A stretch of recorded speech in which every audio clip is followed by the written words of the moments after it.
introduzindo o assunto, né? A gente vai estar falando aí sobre se sente fome com balão ou não, né? E a primeira coisa que a gente precisa entender é que a fome é uma necessidade do organismo, é fisiológico ter fome, né? E tudo com balão a gente faz utilizando a fisiologia do organismo para que o paciente possa focar na reeducação alimentar, realmente mudar o estilo de vida, né? Para que não seja simplesmente colocar o balão, perder peso e depois ganhar peso. O que a gente quer é justamente que o paciente se torne dono do seu próprio peso, né? Então, boa noite ao pessoal que está entrando. Obrigado aí por estar acompanhando a live. Fiquem à vontade para fazer as perguntas e a gente vai estar conversando sobre esse assunto, né? Então, como eu estava falando, é fisiológico, é uma necessidade do organismo, é uma sobrevivência do organismo sentir fome, né?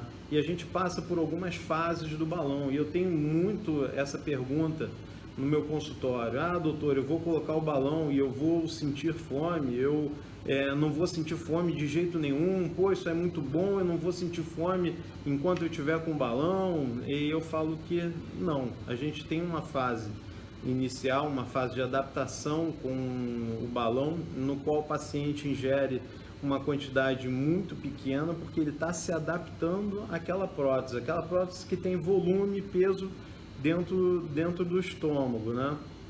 E nessa fase inicial é mais comum não sentir fome, mas depois, com o passar do tempo e o organismo se acostumando com o balão, e a gente entrando na fase de reeducação alimentar, é normal sentir fome, né? Só que o paciente passa a ingerir um terço, metade do que ele comia antes, sentindo saciedade, ou seja, uma saciedade precoce, né?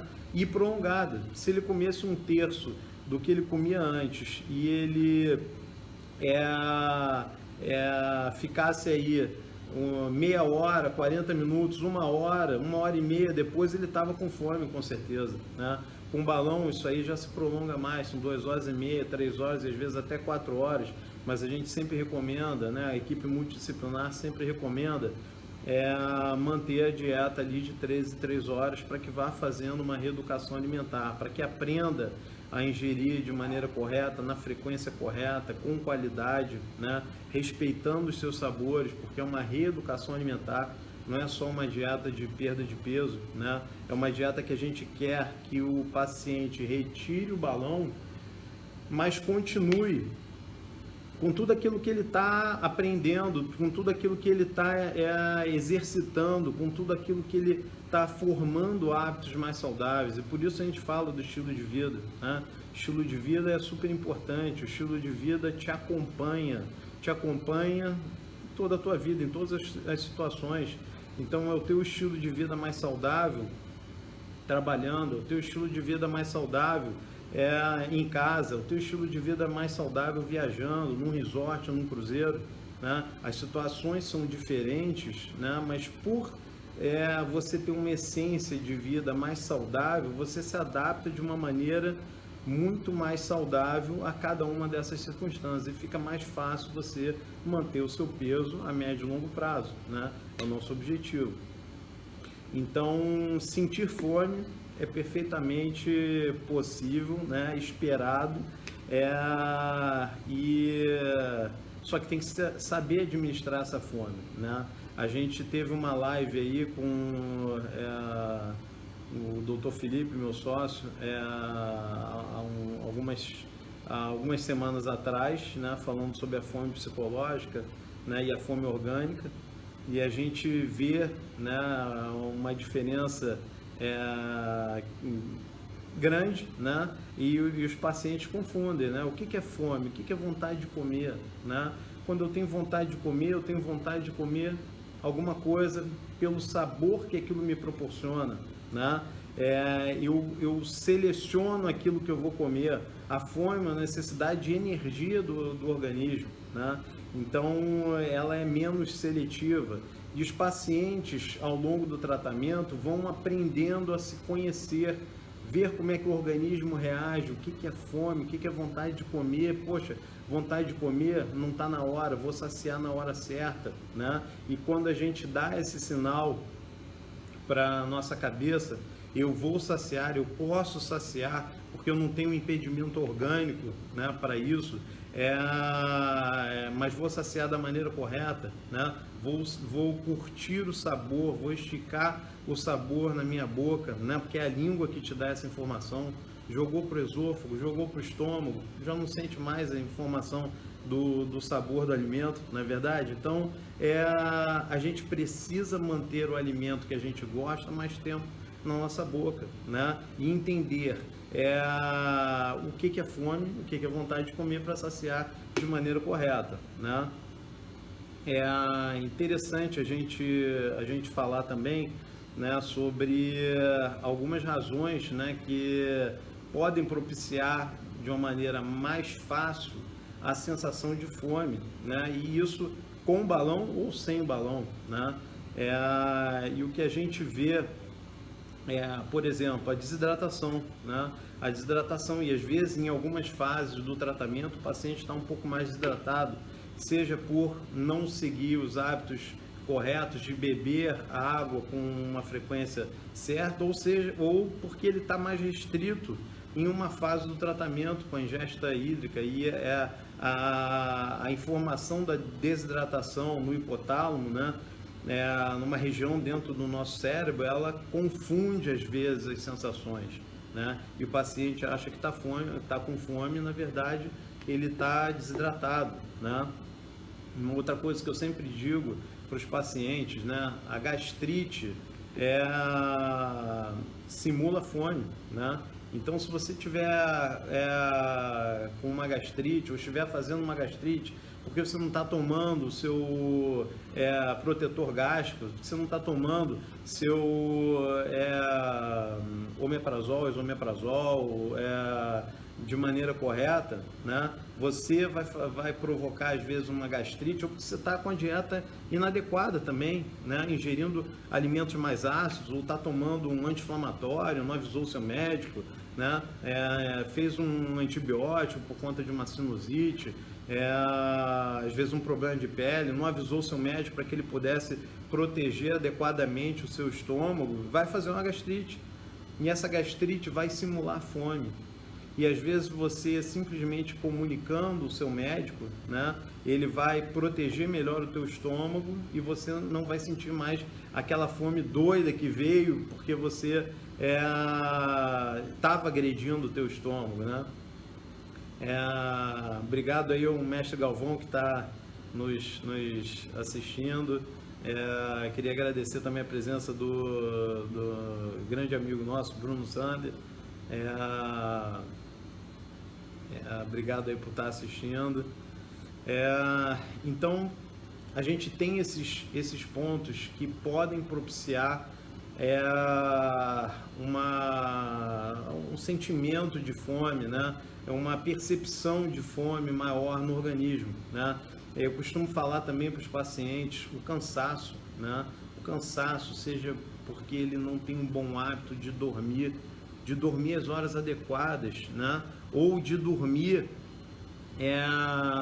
um sono reparador, que é importante ter um sono de qualidade, né? Às vezes o paciente deita para dormir e fica pensando em problema, eu tenho que resolver isso amanhã, tenho que resolver isso, caramba, briguei com fulano, briguei com ciclano, vai sonhar com problema, né? Vai ter uma noite horrível, não vai ser um sono reparador, né? E com isso, a fadiga faz com que o organismo peça mais energia, né? E normalmente isso vai dar uma vontade de comer carboidrato, né? E logo o carboidrato, que entrando em contato com o suco gástrico, vira uma pasta, e a pasta desliza, né? Passa entre o balão e a parede do estômago e dá pouca saciedade, né? Então é um fator que pode gerar a fome, né?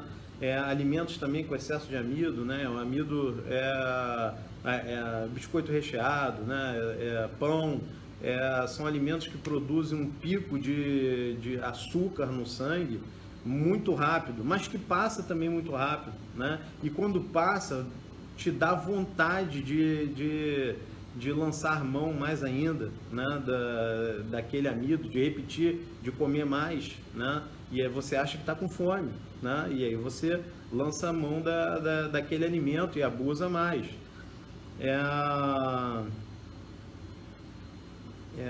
Então a gente vê esses fatores aí que podem estar atrapalhando, né? Eu falaria também sobre medicações antidepressivos. Alguns antidepressivos podem provocar mais fome, né?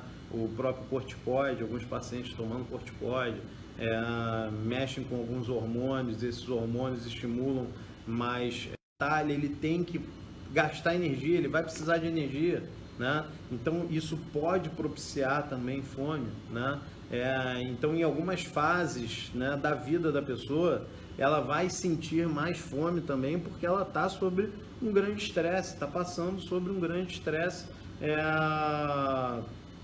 na vida dela, né? E isso para o organismo é como se estivesse sofrendo um ataque, né? Isso libera adrenalina, né?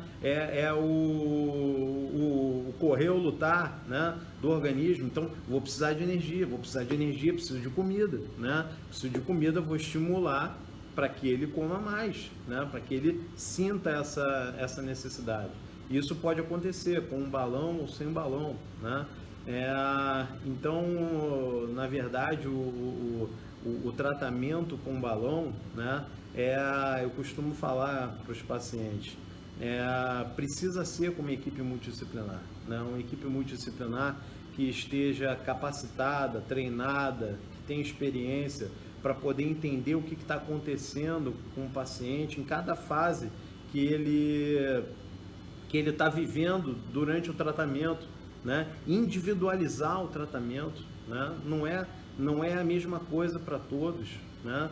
Não é a mesma coisa, não é a mesma reação, não é a mesma resposta para todos, né? Então é importante estar se escorando na equipe multidisciplinar, né? A gente está tratando uma vida, né? Uma vida que tem suas particularidades, que tem seus compromissos, que tem seus estresses, que tem suas facilidades, que tem suas dificuldades, que tem o seu próprio organismo que responde mais ou responde menos, sua cabeça que sabota mais ou sabota menos, né? E aí a gente aprende ali também sobre os pensamentos sabotadores, né? E a gente fala muito sobre os pensamentos sabotadores, né? Visualmente, estou comendo muito pouco, né? Mas meu estômago está dizendo para minha cabeça, estou comendo muito, né? E aí quem está certo nessa história? Nunca foi assim, né? E a cabeça fica confundida ali durante um certo tempo, até entender que não tem jeito, vai ter que ficar com o balão, né? E nessa confusão toda, ela toma atitudes, ela toma decisões que nem sempre é aquilo que a gente queria, né? Então, às vezes, o paciente vai ter um estímulo maior para comer, né? Por quê? Porque visualmente está comendo pouco, né? A gente, às vezes, precisa mudar a referência, né? Isso é uma coisa que facilita, comer em prato pequeno, né? Se eu como num prato pequeno uma quantidade menor, para minha cabeça, mesmo que seja pouco, eu estou comendo um prato de comida, né? Se eu como num prato grande uma quantidade pequena, eu estou comendo uma sujeira dentro do prato, né? Eu não estou me alimentando, então eu preciso de mais, né? Eu preciso de mais, mas o estômago está dizendo para minha cabeça que não preciso de mais, né?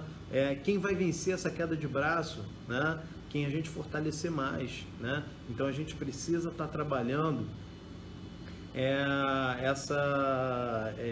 esses aspectos aí da mudança de hábitos de vida, né? O psicólogo é importante no tratamento, né? A nutricionista é super importante no tratamento, né? E o acompanhamento médico, né? São os pilares do emagrecimento saudável: a reeducação alimentar, mudança de hábitos de vida e o próprio exercício físico, né? O Dr. Bruno Sander ali estava comentando sobre a fome orgânica e a fome psicológica, né? A gente já comentou alguma coisa sobre isso, né? E eu falaria também de usar a comida, né, como um alívio de estresse, ansiedade, pressões, depressão, né? E a gente às vezes cria uma dependência muito forte com a comida, um vício com a comida, né? Porque a comida passou a ser minha válvula de escape, né? E às vezes você passa um dia inteiro estressado, né? Um dia inteiro resolvendo um problema, com a adrenalina lá no alto, né? Não sente fome, né? Porque você está numa situação que você está ali no combate, né? Se você está no combate, você não vai sentir a fome. Mas aí quando você chega em casa, e eu sempre falo para os pacientes, casa é o nosso porto seguro, né? E aí a gente passou o dia inteiro sem estar se alimentando, metabolismo ruim, né? Aí sim, fome, preciso sobreviver, preciso repor energia, né? E um estímulo também mais forte ainda, né? Pô, me compensa desse estresse que você me sobrecarregou durante o dia, né? E aí o paciente fatalmente faz um prato maior, um prato que empanzina, né? Um prato que fica cheio mesmo, mas se puder ele ainda come uma sobremesa, né? E se puder ele ainda belisca assistindo televisão e antes de dormir tá abrindo a geladeira novamente, né? Então não é fome, não é fome. É uma ligação muito errada com a comida, né? E a gente tem que ter noção que a gente precisa vencer algumas resistências do nosso organismo e isso são anos fixando essas resistências, são anos formando hábitos errados, né?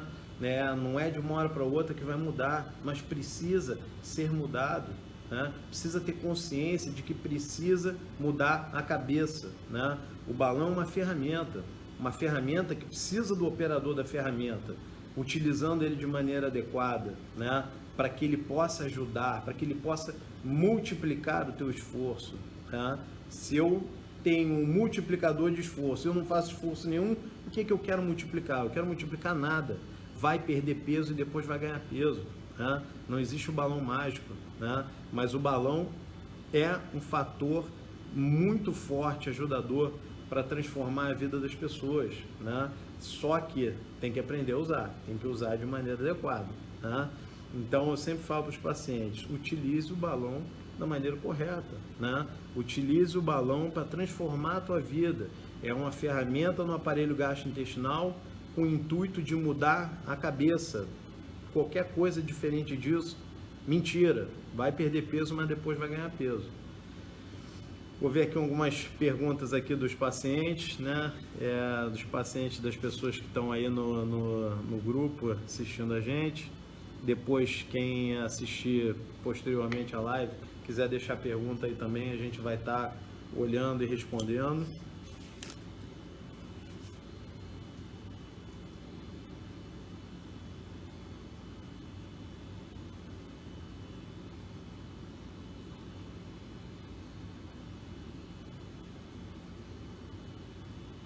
Então, a Vânia está fazendo uma pergunta aqui interessante, né? O estômago pode dilatar quando forçamos a alimentação? Eu sempre falo para os pacientes, né? O pior erro que eles podem cometer com o tratamento com balão é usar o balão como limitador, né? No início o balão é um carrasco, ele segura mesmo, ele trava mesmo, só que ele está dentro de um órgão elástico, né? Que hoje cabe X, mas se você for até X,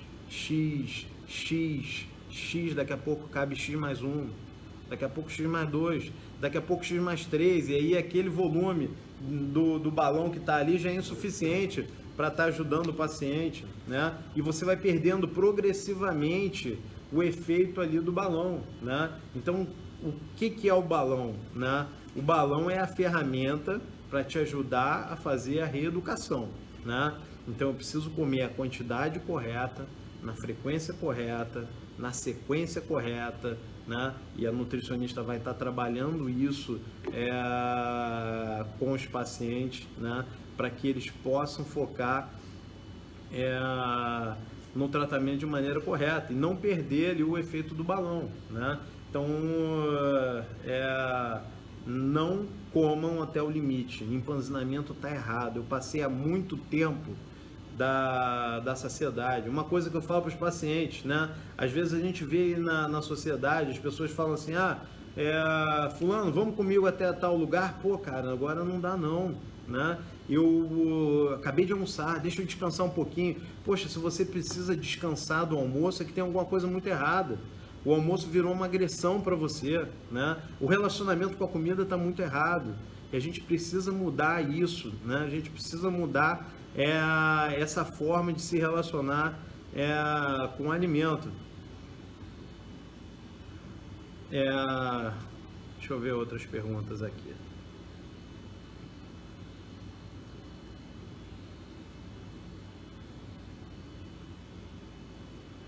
Então, o doutor Felipe Matos aí deixou uma pergunta, meu sócio, né? Se o paciente acha que vai colocar o balão e não sentirá fome alguma, é mito ou verdade, né? É um mito, né?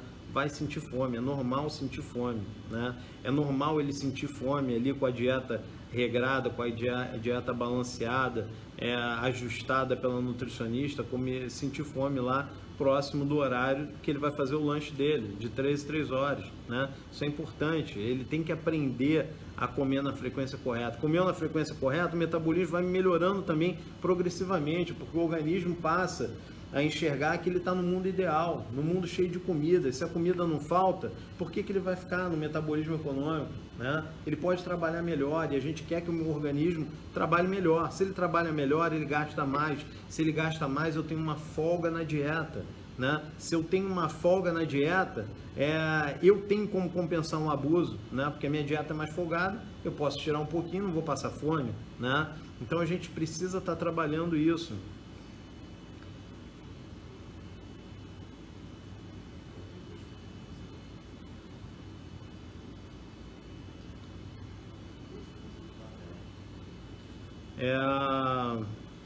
Então, sensação de fome nos primeiros dias é real, né? Bom, vamos pensar então da seguinte forma: os primeiros dias, principalmente os 3, 4 primeiros dias, é uma fase que o estômago tá com uma bola lá dentro. Para ele é uma comida que ele tem que digerir, né? E ele começa a contrair, e essas contrações podem gerar cólica, dor abdominal, né? E ele percebe que ele não vai digerir isso, e que se você colocou para dentro, ele vai tentar colocar para fora, ele pode tentar colocar para fora, mas obviamente, né, que uma prótese que tem um volume médio de 500, 700 ml não tem como ser colocada para fora, né, cheia. Então pode provocar náuseas e vômitos, né? Então aquela sensação de fome, né, às vezes nos primeiros dias pode ser uma secreção ácida mais exacerbada, porque o estômago também está querendo digerir o balão, né? E às vezes a proteção gástrica para aquele paciente ainda não está ajustada, não está tão adequada, e a gente pode às vezes dar uma proteção maior para esse estômago, né? E existe a parte psicológica também, né? Haja vista que alguns fazem uma despedida antes de colocar o balão, né? E fazem às vezes um dia ou às vezes uma semana, dependendo do paciente, indo em restaurantes, né? E de repente, do nada, botou o balão e passou a ingerir 50 ml, água gelada, água de coco ou Pedialyte, né? No primeiro, segundo dia, né? Depois suco de maçã, suco de pera, pouquinha quantidade, um copinho de café de hora em hora, né? Aquilo é um impacto tremendo para a nossa cabeça, né? Aquilo é um impacto muito grande para o nosso organismo, né? E a cabeça sente, né? Então aí vem fome ou vontade de comer, né? O que eu estou sentindo realmente, né? As sensações se confundem, né? É um período de adaptação, então a gente tem que estar analisando caso a caso, né?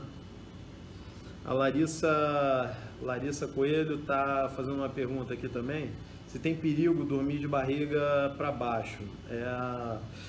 que eu recomendo aos pacientes, né? Os primeiros dias ali com o balão, né? Pelo menos os primeiros 7, 14 dias com o balão, eu peço sempre para dormir de barriga para cima, cabeceira elevada ou dormindo para o lado esquerdo, né? Por que dormindo para o lado esquerdo?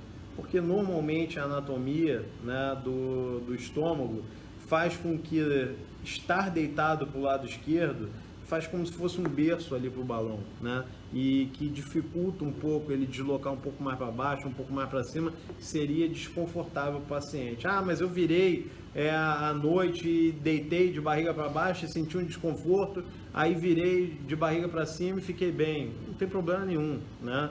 Não há perigo dormir de barriga para baixo, né? Mas às vezes, principalmente nesses primeiros 3, 4 dias, você vai estimular mais o teu estômago, que é o que a gente não quer.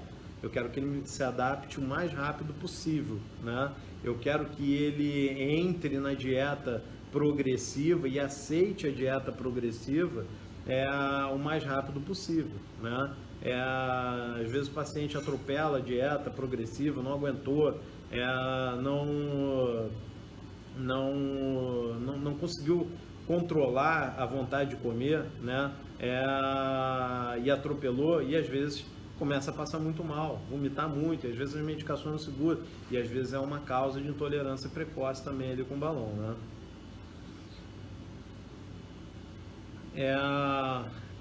Então, a Vânia fez outra pergunta aqui, a saciedade está ligada ao volume do balão ou não, né? Eu diria que a saciedade vai estar ligada a dois fatores nesse caso. Na verdade 3, volume do balão, anatomia do estômago e o quanto o paciente está ingerindo, o que ele está ingerindo, como ele está ingerindo, né? Então se eu estou com um balão e eu vou comer um prato de macarrão, certamente eu vou ingerir mais do que se eu comesse um prato de salada com uma proteína, né? Ou que eu deixasse por último ali o carboidrato, eu comi salada, proteína e carboidrato, né? Eu vou comer uma quantidade menor. Por quê? Porque a fibra e a proteína fazem uma digestão mais lenta, ficam mais tempo dentro do teu estômago, te induzindo uma saciedade precoce e uma saciedade prolongada, né? Então depende do tipo de alimento aí também.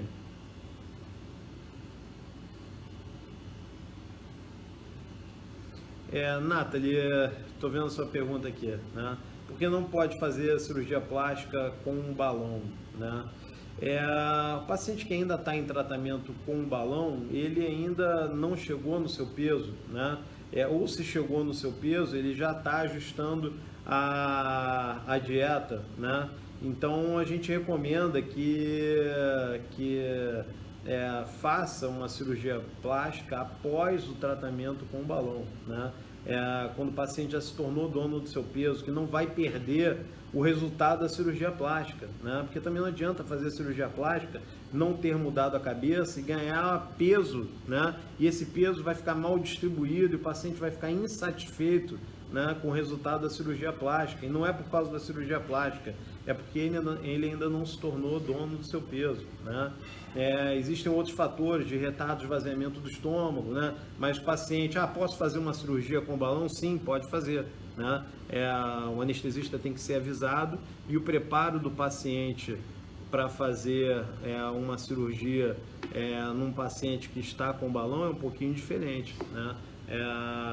Por isso a gente sempre diz, se comunique com o seu médico, né? Se comunique com a sua equipe, né?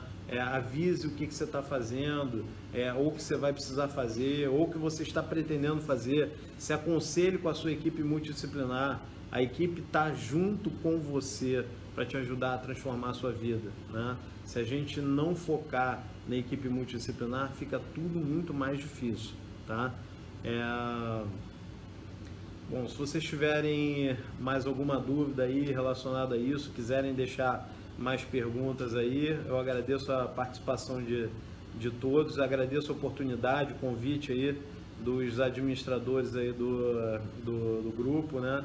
A Nathalie, a Vânia, E me coloco sempre à disposição. O que eu puder ajudar vocês, a gente vive, a gente vibra, a gente torce junto com os pacientes, porque a gente sabe dos benefícios que é o tratamento, a gente sabe dos benefícios que os pacientes têm fazendo um tratamento de maneira correta, né? A gente fala, é saúde, é vida, né? É uma vida mais feliz quando o paciente consegue mudar o estilo de vida e passa a ter uma vida mais saudável. Então eu me coloco à disposição aí. Depois, quem deixar as perguntas, eu vou estar olhando e vou estar procurando responder a todos sempre que possível, tá? Obrigado, boa noite.